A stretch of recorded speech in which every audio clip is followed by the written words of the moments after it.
Na escuridão, escondem-se segredos que a luz se recusa a tocar. The Geek Files, um podcast original Between Two Geeks, onde a realidade é muito mais aterrorizante do que a ficção, de crimes que gelam o sangue a presenças que não deviam existir, desenterramos as histórias que se recusam a ficar esquecidas. Hoje, abrimos o arquivo com o nome de código Pedro Lopes.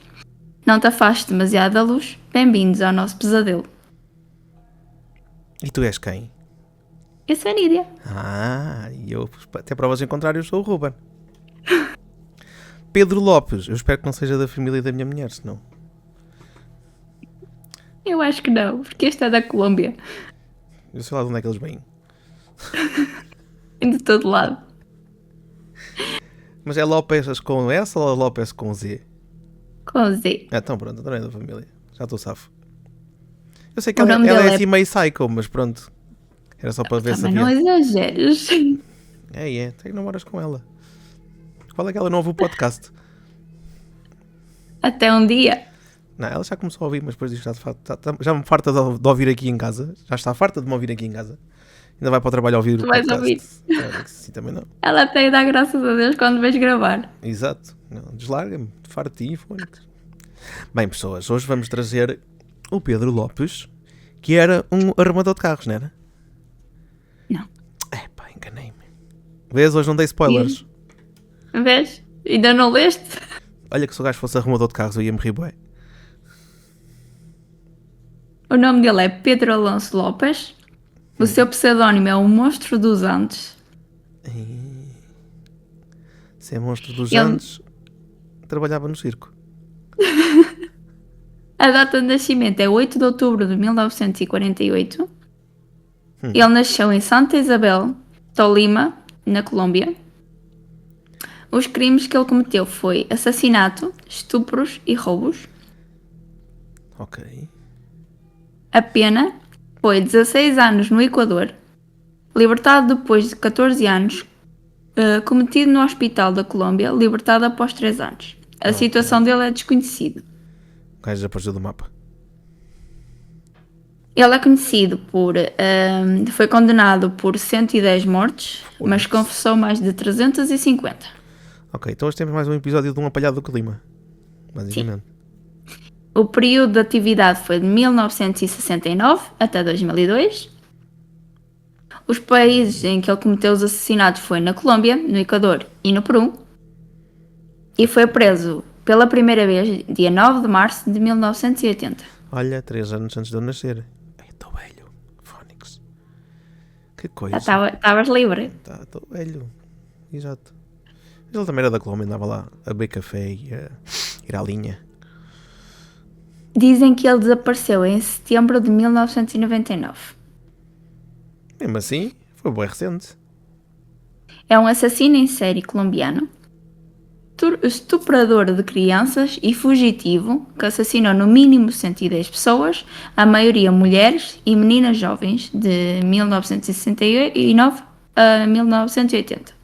Ok. Ele acabou por confirmar que era mais de 300 pessoas.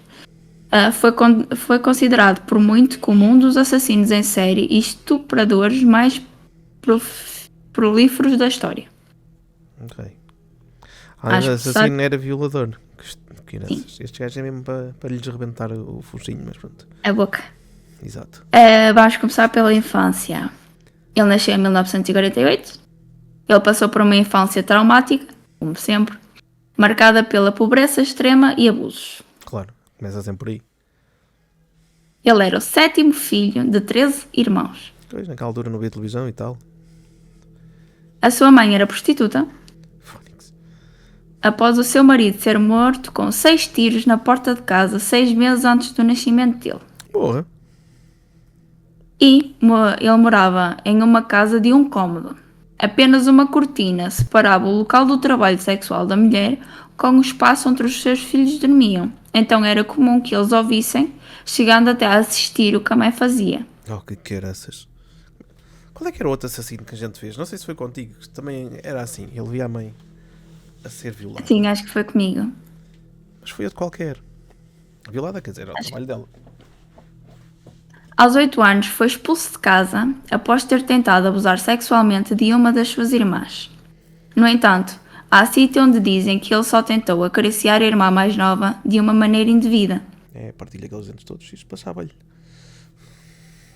Após o ocorrido, o jovem encontrou abrigo na casa de um homem pedófilo que o obrigava a ter relações sexuais. Com caraças, também um azar nunca vem só. Fónix. Ele conseguiu fugir do cativeiro e passou a sobreviver nas ruas cometendo pequenos delitos, tais como a lutar com facas, começou a fumar pasta básica de cocaína, roubava casas e procurava o lixo em busca de comida. Mas a cocaína também se fuma. Pensava que ia só a linha. Pois eu também pensava. Quer dizer, Era em pasta. eles fizerem aquilo tipo uma massa para fazer o pão, eles metem um bocadinho de água, não é? Aquilo lá fazer, Pois, olha, eles nunca se lembraram foi de fazer pão de cocaína, já viste? Mas há aqueles brownies de erva. Isso é diferente. Agora, pão... É que a cocaína, para todos os efeitos, é branca, não é? Sim, dava para fazer tipo farinha. Dava para fazer tipo uns rabos secos de cocaína. Um bocadinho de manteiga, queijo e fiambre, aquilo era um mimo. Aquele dia passava... Olha... Eu pensava que era uma correria. Era isso e depois logo a seguir acamares aquilo com uns browniezinhos de... coisa. De orégãos. Aos 12 anos, Pedro foi adotado por alguns americanos, mas acabou voltando às ruas quando um professor da sua escola o estrupou. Oh, filha da mãe. Mas esta gente não faz mais nada a não ser estar a violar putos, meu. Eu acho que na altura devia ser normal, porque apanham a estes quantidade... gajos e nos partem as rótulas a dizer ai, tadinho que o das escadas. Era fixe. Não, é sério. Isto eu estou a brincar, mas isto quando mete crianças eu fico a arder. Literalmente. Pois, normal. Quando mete adultos, só uma pessoa fica desconfortável e não sei. Agora quando mete crianças... com o estômago às voltas, mas as crianças são um bocadinho mais complicadas. Mas Fónix, meu. É que ainda por cima Aos 21 anos... Yeah. Aos 21 anos ele foi condenado a 7 anos de prisão por roubo. Na prisão, mais uma vez, ele se tornou um brinquedo sexual para os prisioneiros. Claro. Acabou por se recuperar, mas não deixaria aquilo passar de lado. E resolveu se vingar. Com uma faca, cortou a garganta de 4 dos seus agressores. Aí acho bem. Após o episódio macabro, acabou sendo preso. Muitos afirmaram que o instinto de assassino de Pedro surgiu durante esse período na cadeia. Quando, cansado de ser abusado, ele cortou a garganta dos seus agressores, conhecendo pela primeira vez a sensação de matar alguém e sentindo prazer em fazer isso. Pá, mas aí é vingança, lá está. Aquilo chega a um ponto que se passa. E o que aconteceu aos gajos que eu estava a violar não tenho pena nenhuma, sou sincero. Chamem-me o que quiserem, não tenho pena nenhuma. Era o que eles mereciam, a verdade é essa. Exato. Ao ser solto, em 1978, estava obcecado pela vontade de fazer novas vítimas. Claro. Então, decidiu seguir com a sua paixão sombria, mas mudou o alvo, que passou a ser meninas, entre os 8 aos 13. Oh, com caraças. Devia ter ficado pelos agressores. Exato, ao menos que fosse atrás dos outros todos que estragaram a vida, né? O professor e esta gente toda. Deixassem as medidas sossegadas. Ele começou a sua série de assassinatos na década de 1970, mirando a meninas entre os 8 e os 12 anos, principalmente nos países andinos como a Colômbia, Peru e Equador. Nunca ficava muito tempo no mesmo lugar, mudando sempre de cidade ao país. Passou algum tempo na Colômbia e depois ficou de vez no Equador, deixando um rastro de sangue por onde ia. Em média, matava 3 vezes por semana. Fónix. Também é muito. Então não é? Segundo o próprio, ele preferia que as suas vítimas transmitissem um ar de inocência, confiança e que fossem muito bonitas. Ele costumava seguir as raparigas que queria matar por vários dias, conhecendo as suas rotinas. Infelizmente é sempre assim que acontece. Até hoje em dia. O problema é esse. Yeah. Quando fazes a rotina e é sempre as mesmas horas, eles acabam por saber a que horas é que estás em que sítios. Yeah. Então acaba por ser um algo fácil. Especialmente nesta altura que havia muito aquela cena de deixar as crianças irem sozinhas, porque havia segurança, não é? Yeah. Após saber da vida de cada uma, o psicopata aproveitava o momento em que elas estivessem sozinhas e ia falar com elas, Dizia-se estar perdido e pedia ajuda, prometendo presentes e doces, se as pequenas acompanhassem. Essa era a estratégia utilizada para levar as crianças para longe. Ok. Eu forcei a menina a fazer sexo comigo e coloquei as minhas mãos em volta da garganta dela. Quando o sol nasceu, eu a estrangulei. Só era bom se ele pudesse ver os seus olhos. Nunca mantei ninguém à noite. Teria sido um desperdício no escuro. Eu tinha que vê-los à luz do dia. Houve um momento divino em que coloquei as minhas mãos em volta do pescoço das meninas e vi a luz sair dos seus olhos. Só quem mata sabe o que quer dizer, disse a polícia em sua manifestação. Lá está. Apanhado do clima. Yeah. Ainda durante o seu depoimento, ele explicou que escolhia meninas andinas, pois elas possuíam os olhos mais inocentes. Após matar as vítimas, ele ainda praticava necrofilia nos seus corpos, escondendo e enterrando-os para que nunca fossem encontrados. Que raiva! No Peru, ele matou cerca de 100 meninas entre os 9 e os 12. E lá ele começou a ser chamado o Monstro dos Andes, foi no Peru. Na visão de Alonso, ele era um anjo salvador daquelas pequenas almas, pois se estivessem mortas, elas nunca iriam perder a sua inocência e não teriam que enfrentar uma vida de pobreza, perdendo a pureza. Mas primeiro violas e depois é que diz que para elas perderem a inocência. Opa. Pelo que eu entendi, ele violava-as depois de mortas. É mesmo assim? Entre 1978 e 1980, o desaparecimento de meninas na Colômbia e no Equador tornou-se cada vez mais frequente. Para a polícia, esses países, a suspeita inicial era que o aumento estava relacionado ao tráfico de pessoas e à exploração sexual, e não consideraram a possibilidade de um serial killer. Mas isso mudou em 1980, quando uma enchente em uma cidade equatoriana expôs os corpos de 4 meninas desaparecidas. Também estavam mal enterradas, para todos os efeitos. Durante a perícia, foi confirmada que elas haviam sido assassinadas. A partir desse momento, a polícia deu início a uma investigação em busca do responsável, mas havia um grande obstáculo nas informações, pois os polícias não possuíam dados concretos. Todas as pistas levavam os agentes a lugar nenhum, até que o Monstro dos Andes cometeu um erro. Pouco tempo depois da inundação, uma mulher local chamada Carvina Poveda estava a caminho do mercado com a sua filha de 12 anos, Mari, quando Lopes tentou sequestrar a menina. Os comerciantes locais conseguiram dominar Lopes e segurá-lo até à chegada da polícia. Ao menos isso. A população da pequena cidade o cercou e o levou até a delegacia, que já o investigava pelo desaparecimento de outros jovens. Enquanto estava sob custódia policial após a sua prisão, Lopes inicialmente se recusou a cooperar durante o seu interrogatório, optando por permanecer em silêncio. Eu não sei como é que aqueles populares não o rebentaram todo lá na altura. Se eles já estavam desconfiados dele. Pois. Eventualmente, ele começou a confessar os seus crimes ao capitão da polícia, Pastor Cordova, que havia sido colocado na mesma cela que ele enquanto se passava por prisioneiro. Espertos. Ele me confessou atos tão horríveis, bestiais e violentos que não conseguia mais ouvi-lo. Primeiro ele estrupou as meninas e depois as estrangulou, olhando-as nos olhos, porque naquele momento a excitação sexual e o prazer atingiram o seu auge, antes que a sua vida murchasse, disse o padre. Lá está. Ele violava-as antes de as matar, não depois. Ou quer dizer, fazia antes e depois. Era antes e depois. Como era esperado, Lopes justificou os seus crimes por causa da sua infância difícil, com a mãe e a adolescência nas ruas.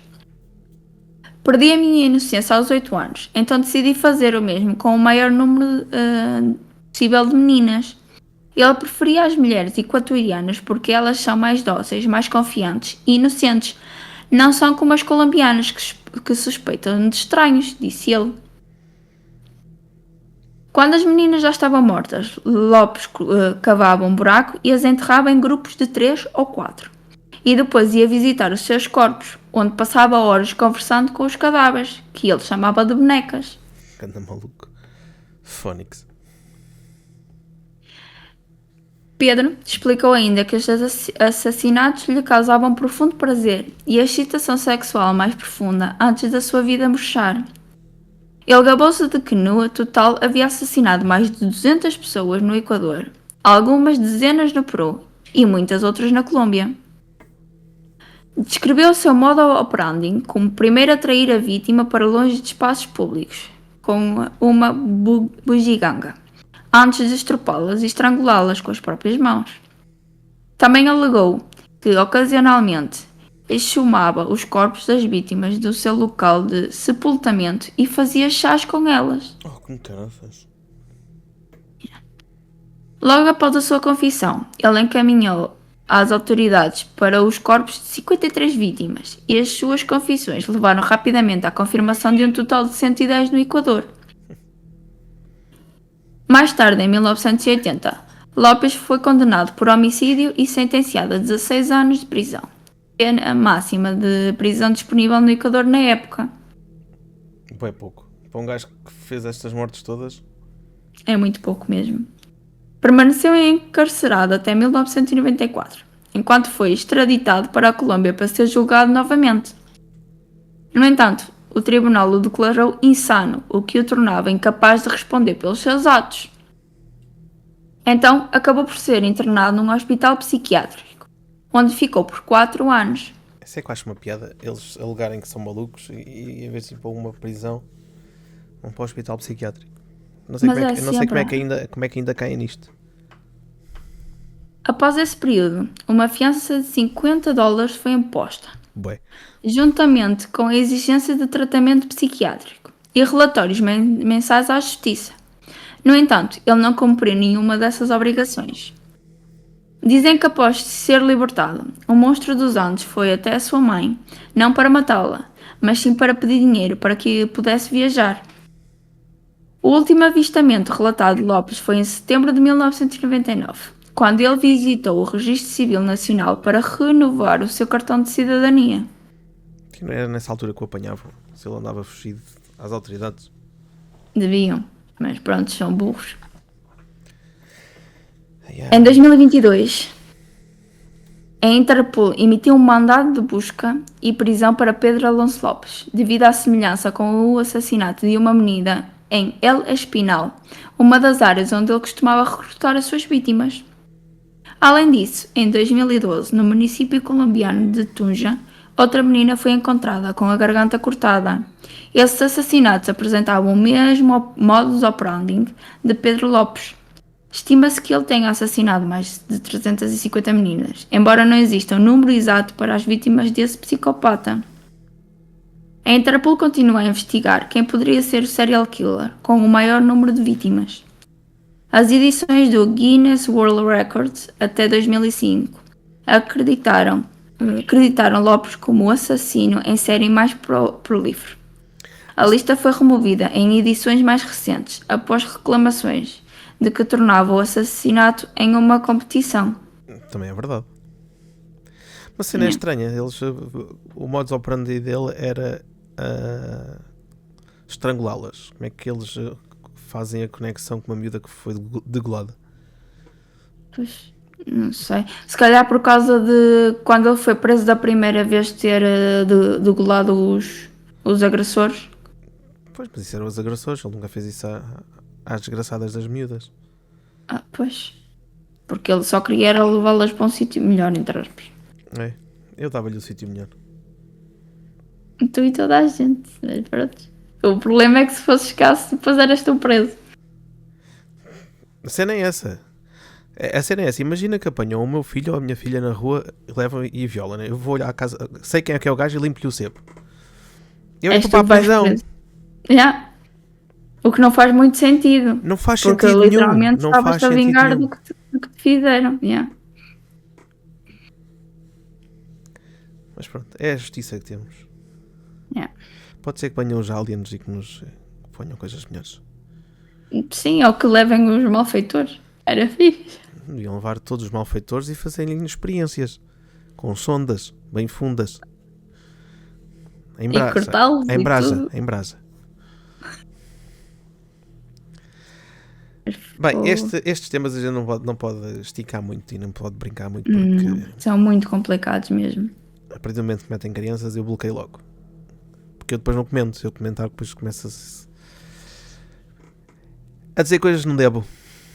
Pois, e depois acaba por se estender muito E assim, e também temos de ter respeito às vítimas. Acima de tudo, não respeito à história em si e ao assassino, mas sim às vítimas.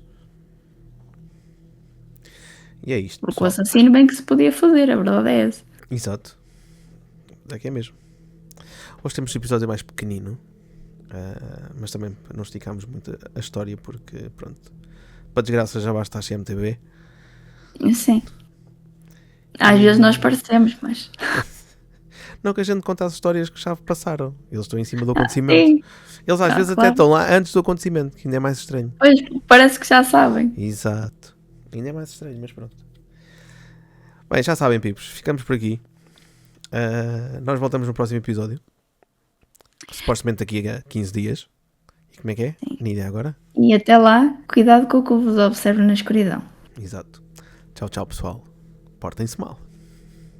Diz adeus às pessoas, Nídia. Tchau, tchau! Estava a ver.